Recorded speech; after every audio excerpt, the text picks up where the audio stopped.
What's going on, guys? Kaiger here, back with another tier list, and it's getting kind of tough because now we're getting closer to 50 fairies.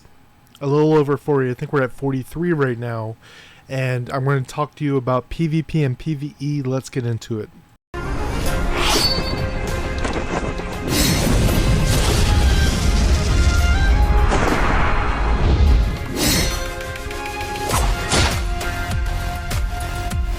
Alright guys, the list right here is PvP, and then we'll talk about PvE. You can check this out over on the Discord and the resources channel, as well as it'll be pinned.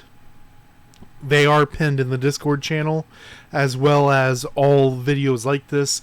Tier lists have their own playlist on the channel if you want to only check those types of videos. So starting here in the S tier, what we're doing is we're doing Holy, Fire, Wind, Water, and Earth. Not necessarily the Fire is better than the Wind, but this is just the groupings. These are the S tier Fires, and then these are the S tier Winds. So starting up here at the top left, we have Milim. I think all three of these need to be talked about roughly the same time. Milim, Urza, and Snakeberry. So Milim locks them in place, has the switching effect that slows people down. Very powerful in any kind of group PvP, even top league where you can't summon fairies but you can still have that passive. If you're in anything else, because when she uses her ability, she gives you an attack buff as well as increases damage received by whoever's hit by your other fairies. It's going to be very similar to what we say with Snakeberry. Urza, she got 2 buffs when she was initially released. Her ability is a lot faster. She also increases the base skill damage of your class. Even if you're in something like top league where you can't summon fairies, whatever class that she's on, that class will have a damage bonus. Snakeberry, her whole thing is about fairies, but most PvP uses fairies. And when you swap to her, she gives the next fairy skill you use bonus damage, and if you get her high enough star level, she also increases her damage. So you can have her and Urza together, for example, swap to that team, cast Snakeberry, cast Urza, and both of them are going to have that increased damage. Then we go into Fire. Hydraga Flames is the best fire fairy for PvP. I don't think that's really debated at all. And that's because you seal their dodges, you do a bunch of damage, the animation's very quick. Then we have kind of a 1A, 1B right here with the new Chestnut SP and Winter Cherry. Winter Cherry is primarily going to be very big for that passive effect, giving you a free rigidity, which can be a big deal in any PvP situation. Even if you're not a fire player, you can swap to it to get a rigidity when someone attacks you, and then swap back. The Chestnut Rose SP does pretty high damage, gives you that shield, heals more than the HP you lose, but if someone puts any kind of anti-heal on you, you just end up losing a bunch of HP. But thankfully anti-heal isn't that prevalent. If it is on your server, she'll be a little bit worse, but still very powerful. Going on into Wind, I put Balloon Flower SP, Tranquil Balloon Flower above the other two. Some do it the other way, but I think that 10% cooldown is just so clutch, especially when you're able to do certain combos with 10-second or lower cooldown skills where people either aren't expecting or are way too powerful when done, such as a double Moon Slash is really, really powerful. Then we have the other two, Almond Blossom and Eldewise, up here in the top right-hand corner. Both are very defensive fairies, but also have some offensive stuff. Almond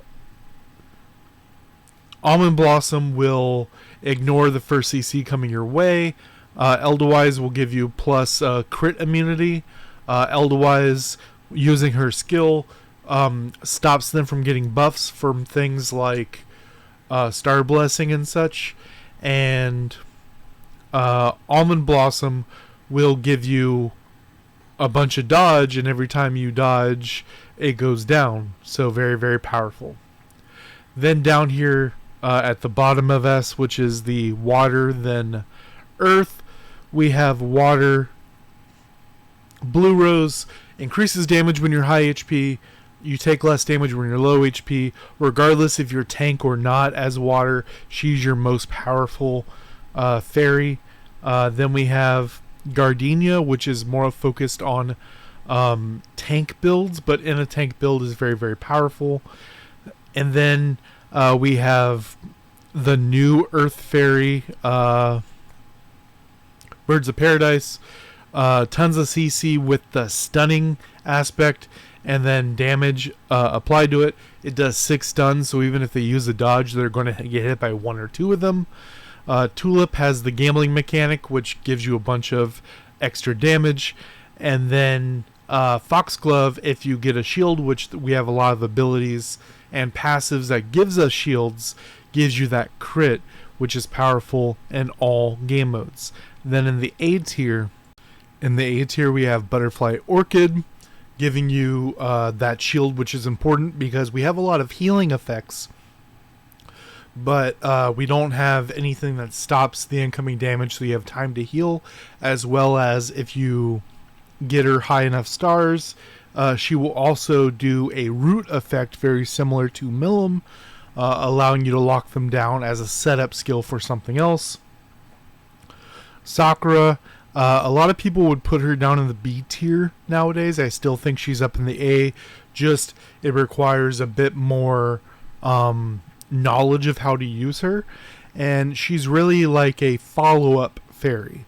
While something like Snakeberry or Urza are also follow-up fairies in the fact that they will do the burst after you do a setup fairy like Milim. If you do something like Milim Urza, Milim Snakeberry, something like that, stop them from moving, hit them with a big hit. But Sakura is similar but different. It's like an extender. So you, even if we do it just like this right here, you hit them with the can't move from Butterfly Orchid, and then while they can't move, it's time. That's enough time for Sakura to hit with their stun with the defense down, and then that gives you plenty of time to hit with your skills or hit with another fairy like Hibiscus. Hibiscus works really well in AoE situations like with Butterfly Orchid, especially together. Put the shield up and then heal over time. Then we have Natsu and Anatheria. Both of them are 1A, 1B right here. And that's because both of them have execute damage. Very, very powerful. Natsu takes longer to cast but does more damage.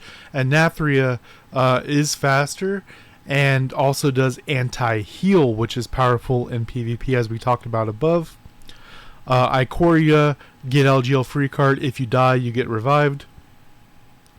Camellia SP, very powerful. Her biggest thing in PvP that you need to know before using her is the tornado says if they do not get knocked up, then increases damage dealt to that person. Now, if they are immune to knockup, that still triggers. So if you throw the tornado and they're doing a skill that makes them ignore knockup, knockback, you hit tap, tap, tap. That's 9% bonus damage at level 1. Just from them ignoring a small knockup. Earth, um, Earth Anatheria and Primrose, kind of 1A, 1B right here as well. Primrose, stun is kind of unreliable, but you can make it so that it hits. If you have any kind of knock up or stun in your kit, it'll be a good follow-up stun, as well as giving you that damage reduction coming into you. Anatheria, Earth Anatheria just does monstrous damage. Now down here in the B tier, we have Laurel. I know some people put Laurel a lot higher in their list, and he is very strong. He is semi-following, tracking, and what that means to me with my lingo here is that he does track you, but to an extent. There are some fairies that will full track you, meaning as long as they were in range when you click the button, they will always hit you no matter how far away you get. Laurel is semi-tracking, and the fact that as long as you are still in range, when it hits, it'll always hit. But if they double dash away or something, then it'll just hit the ground. Still very strong, but something to keep in mind. Then we have Mistletoe, another setup fairy, puts the barrier, heals you based on damage done, as well as the really cool thing about it is if they try to dodge out of it, even if they're invulnerable, they will get stunned. Then we have Licorice, requires a setup fairy, but is a monster, still a powerhouse fairy if you have a good setup. If you have something like Millum Licorice, that locks them down and they're done. During that time, you have so much time to mess them up. If you lose, it's on you. Dahlia, really good at killing the HP Steel players, but a lot of people have figured out how to play around it, which is why it's down here in the B tier. Rose does the poison and silence effect, poison ignoring defense, and the silence when you cast and silence when it finishes is really powerful. Regular Camellia has a nice knock-up with a good range. Then we have Balloon Flower. Isn't really made for PvP. It's mostly a PvE fairy, but it pulls them in and defense down, which is something you can always use. Lavender, you can use it in a support role to put them asleep and walk away, or you can use it as a damage amp because it increases all damage you deal to a target, and then if you deal enough damage, it wakes them up. Doesn't matter if you're one-shotting them. Daisy is about her reflect damage, which taunt/reflect damage, which is primarily made for PvE. But if you are the tank or brawler type person and something like Guild War or whatnot, she can do some damage. Now we're down here in the dregs, C and D. C, we have Gypsophilia. For long matches, we'll talk about this more in PvE, but in long matches is a strong fairy. Because of the Starlight, it also reduces CC on you when you're at max Starlight, but getting to 7 stacks is a while, almost 4 minutes. Rimuru is seeing some play at super high-end PvP, but only as a counter to certain fairies, such as a counter to like a Millum, because Millum gives you that attack buff. And then people also have their Star Blessing, and Rimuru can come through and eat both of them. But in general, it's definitely a C tier fairy. Small range skill, takes a long time, but as a specific counter can be very good. Diablo, very similar to Rose, but while Rose is AoE and hits everyone, Diablo is more single target and methodical. Ixoria, their biggest issue is that it takes a lot of your HP. If you're already low, it won't take much because it takes current HP, not max HP. But if you have to get low before you even press the button, then what are we doing here?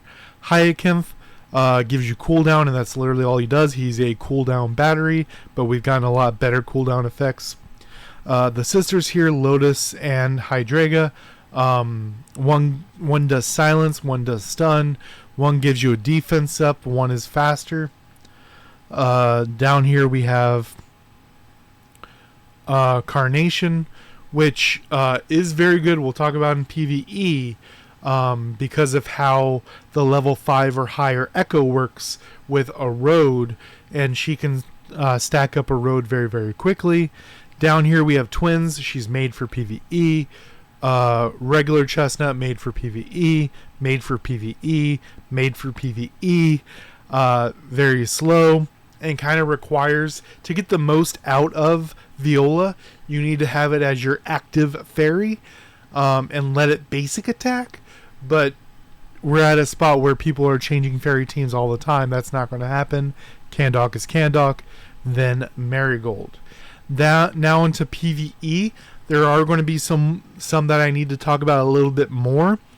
But for most of these, I'm just going to kind of tap, and move our way through so the video is not 40 minutes long. We have the top of the top, Snakeberry, increases the damage of the next fairy, which could be her or something else. And if you have her start up, she can do herself as well, making 2 fairies hit like a truck, which will usually be Twin Lotus. Twin Lotus, you put these 2 together, you swap to them, you go Twin Lotus, Snakeberry, and they're dead. Twin Lotus increases your damage to PvE monsters. Snakeberry increases both of their damage. Match made in heaven. A nice little threesome.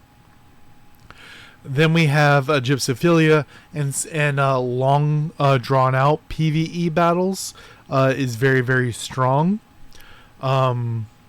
Such as Guild Boss is going to be one of the main things you use it in. It'll work long enough in some of the seasonal ones we have come around.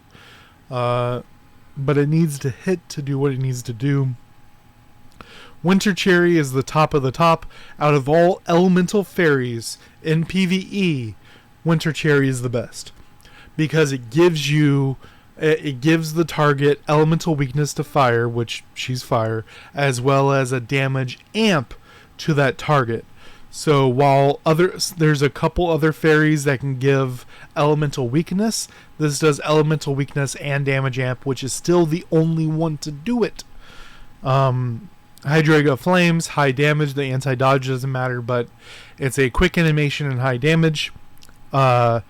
Chestnut SP, good amount of damage, gives you that attack buff, as well as soon as she somersaults in the air, you can swap and she'll hit still. Tranquil Balloon Flower, giving you that cooldown, that's all that matters. As well as, she'll obviously do some damage and a knock-up, whatnot. Camellia SP, the tornadoes. Remember, after a target gets hit by the tornado, they get immunity for 2 hits, and then those 2 hits will give you damage amp, which any kind of damage amp is huge. Blue Rose, your only real damage amp in water. Gardenia, high damage. Anatheria and Tulip both have some damage amp going on against things weak to earth. You have the gambling and you have the mechanic. Down here with Birds of Paradise, she's very interesting in PvE because she hits multiple times, as well as the gimmick for Elemental Realm is to stun the target. But she stuns multiple times, which can auto kill Amber, which is huge. And then just in things that can't get stunned, the damage output is enough to be S tier for Earth. Down here at A, they're still great. These 2 are still, amazing for PvE, but these are like the ones made for it.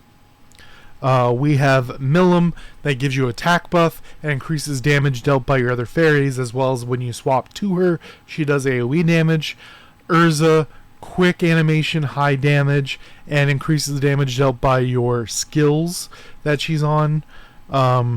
Chestnut Rose, damage amp if they're weak to fire. Natsu and Anathria, 1A, 1B here. Both of them execute type damage. Natsu does more damage. Anathria does anti-heal, but the anti-heal doesn't generally matter in PvE, so Natsu takes the cake here. Balloon Flower pulls them in, defense down, even more important in the current Elemental Lord Wind. Ikoria has the anti-death mechanic, which shouldn't matter much, but can come up if you're pushing high enough levels of Path of Fire Sword, for example. As well as her skill does enough as a water unit to be up here. Then we have Foxglove and Carnation. Foxglove giving you that crit buff, and Carnation stacking that erode, doing the damage over time. Down here in the B tier, Laurel does enough damage to be here. Sakura does enough damage to be here and the defense down. Hibiscus keeping you alive and AoE damage. Ixoria giving you that attack amp. Almond Blossom, most of her mechanics don't work in PvE, but the damage is enough to be here. Hyacinth giving us that cooldown. Viola does enough. It is a really sad state for water in PvE. Daisy is really made with the taunt reflect damage mechanic. Marigold giving you damage amp to things weak to earth. Down here in the C tier we have Butterfly Orchid. Isn't really, she does nice AoE damage, but the shield doesn't matter a whole lot in PvE, and the you can't move doesn't matter a whole lot in PvE. Licorice does high amount of damage, but needs to hit the target with all the skills, and obviously the stun isn't going to matter much in PvE. We're generally talking about single target bosses, but I mean, we need to take into account other group content. With that, I would put Diablo above Rose. Single target comes into play more often in PvE. Wendy, wind weakness, but no damage amp. She would be so much better. She would easily be A tier if she had the damage amp. Dandelion, very good in PvE, tracks the last element you used even if you swap, and then gets a bonus based on the last element you used. Lavender, giving you that damage amp, especially in water. Water's just struggling for PvE. I would still put it above these two because the defense up, the silence, and the stun doesn't really matter in PvE, especially for water. Down here we have Mistletoe, doesn't do anything in PvE. Rimuru can steal some buffs in PvE, but it's very limited and very far between. Dahlia, the HP steal rate doesn't matter. Camellia might do enough damage to warrant being up in the C tier, but the knockup doesn't do anything. Eldwise stops them from getting buffs, which, like I said with Rimuru, doesn't come into play much in PvE. Candok is Candok, and Primrose, the stun doesn't matter, and the damage reduction doesn't really matter in PvE. Let me know what you guys think down below. Until next time, guys.